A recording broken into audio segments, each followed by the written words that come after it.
Hi friends, எல்லோருக்கும் வணக்கம். நான் உங்கள் ஜேஜே. இந்த காட்சியை பார்த்தோன்னே என்னாலே நம்ப முடியலங்க. என்னடா இது, ஒரு ஃப்ளைட்டு போகுது, அதுக்கு ரெண்டு பக்கமும் ரெண்டு ஸ்பைட் ஜெட் வந்து பாதுகாப்புக்கு போகிறாங்க. யாராவது அதிபரோ பிரதமரோ போவாங்கன்னு தான் நானும் நினச்சேன். இந்த வீடியோ பார்க்கும்போது உங்களுக்கும் அப்படி தான் தோணியிருக்கும். பட் ஆனால் அந்த நடுவில் போகிற ஃப்ளைட்டு இந்தியா ஃப்ளைட்டு. உங்களை மாதிரி என்ன மாதிரி பொதுமக்கள் பயணம் செய்கிறாங்க.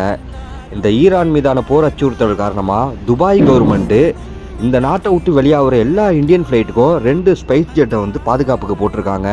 எவ்வளோ பெட்ரோல் ஆகும்னு யோசிச்சு பாருங்கள். இந்த நாட்டு எல்லையை, துபாயோட எல்லையை கடக்கிற வரைக்கும் அந்த 2 ஸ்பைஸ் ஜெட்டும் நம்மளை பாதுகாத்து கொண்டு வரும். அதுக்கப்புறம் 2 பேர் மாறி திரும்ப அவங்க நாட்டுக்குள்ளேயே போயிடுவாங்க. ரொம்பவே சூப்பரான விஷயம். இது வரைக்கும் எந்த நாடுமே பண்ணாத விஷயம் பண்ணியிருக்காங்க. நார்மலான ஒரு பொதுமக்களுக்காக துபாயில் தான் எனக்கு தெரிஞ்சு நான் பார்க்குறேன். ரொம்பவே சந்தோஷமாக இருக்குது. நான் எமிரேட்ஸில் வேலை பார்க்குறத நினச்சி பெருமைப்படுறேன் நண்பா. இதை பற்றி நீங்கள் என்ன நினைக்கிறீங்கிறத கமெண்ட்டில் சொல்லுங்கள். நான் உங்கள் ஜேஜே. நன்றி.